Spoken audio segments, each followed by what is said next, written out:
Have you ever noticed how irritating this can be? You speak respectfully.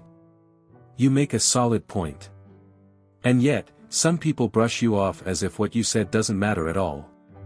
Most people assume respect comes from being louder, winning an argument, or overpowering others in conversation.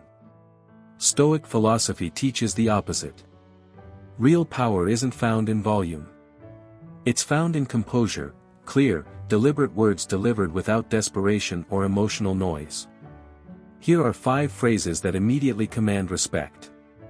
Stay with me, because the third one can diffuse tension faster than raising your voice ever could. Use it once, and you'll feel the dynamic shift instantly. Marcus Aurelius once said, "Waste no more time arguing about what a good man should be." B1. Respect isn't something you demand. It's something you earn through restraint, firm boundaries, and how you conduct yourself when others lose control. Phrase 1, I understand your point, but I disagree. This statement is steady, not submissive. Most conflicts don't fall apart over facts, they fall apart over pride. The moment you tell someone, you're wrong, their defenses go up. Listening stops. But when you start with, I understand your point, you neutralize the ego. You show confidence and attentiveness. Then you end with what matters, but I disagree. No insults. No justification. Just clarity. Example, in a meeting, someone insists on a strategy you're certain won't work. Instead of avoiding the issue or escalating it, you calmly say, I understand your point, but I disagree. Your tone remains even. Your posture relaxed. Suddenly, the room takes you more seriously. Phrase 2 is only 5 words, yet it can shut down disrespect immediately. If you're finding value in these insights, consider subscribing to the channel. It's a simple action, but it helps me continue sharing insights as we move toward a stronger, more grounded life, one day at a time. Phrase 2, I don't find that appropriate. This is one of the clearest boundaries you can set because it's direct and clean. When people cross a line, many respond by laughing it off, staying silent, or going along with it to avoid discomfort. In doing so, they silently signal that disrespect is acceptable. But when you say, I don't find that appropriate, the energy in the room shifts immediately.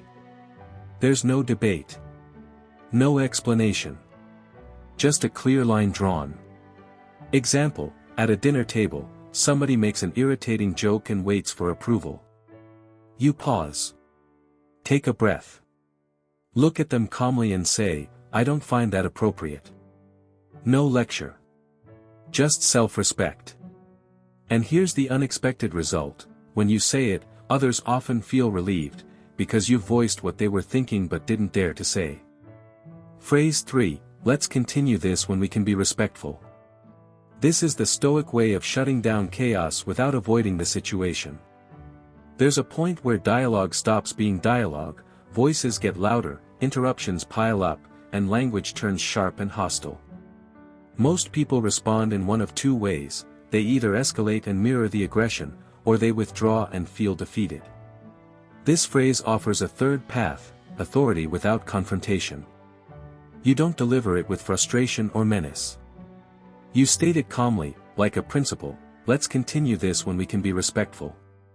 In that moment, the dynamic shifts, because you've refused to engage on chaotic terms. Example, a coworker keeps cutting you off and trying to overpower the discussion. You don't compete or raise your voice. You pause and say, let's continue this when we can be respectful, and then you stop speaking. Phrase 4, I'd rather not continue this conversation. Not every conflict deserves your attention. Not every discussion is worth your energy. Some people argue to learn, others argue to dominate. Those who want to win will keep dragging the debate forward until you're drained. Stoicism calls it wisdom to guard your inner peace. This phrase closes the door quietly, without hostility. I'd rather not continue this conversation. No insults. No explanations. No emotional charge. You're not retreating, you're choosing yourself. Example, someone keeps baiting you, repeating the same arguments, trying to provoke a reaction. You recognize the pattern. You step back and say, "I'd rather not continue this conversation," and walk away with your self-respect intact. Because the reality is this: stepping away from disrespect isn't defeat, it's refusing to spend your life on meaningless noise. Phrase 5, "That's your opinion, and I respect it, but I don't agree." This is the phrase that protects your independence when others push their beliefs onto you. Everyone has advice about how you should live, work, think, or love. Most people respond by either arguing endlessly or pretending to agree just to keep the peace. The Stoic response is different. You can acknowledge someone without abandoning yourself. "That's your opinion, and I respect it, but I don't agree." It's steady without being aggressive, courteous without being weak. Example: a family member insists you follow their path. A colleague pressures you to adopt their approach. You don't debate every detail or apologize for your stance. You simply say, "That's your opinion, and I respect it, but I don't agree," and remain grounded. Why these phrases work? Each of these phrases carries the same Stoic traits: they separate emotion from action, establish boundaries without hostility, and come from self-respect. And self-respect always comes before respect from others. Here's the irony: the less you chase approval, the more respect you receive. People sense when your calm is genuine, when you're not posturing, and when you're not afraid. Final message. Respect can't be demanded. It's earned through character. And character is shaped in small moments: the moment you stay firm without shouting, the moment you set limits without resentment, and the moment you refuse to sacrifice dignity for validation.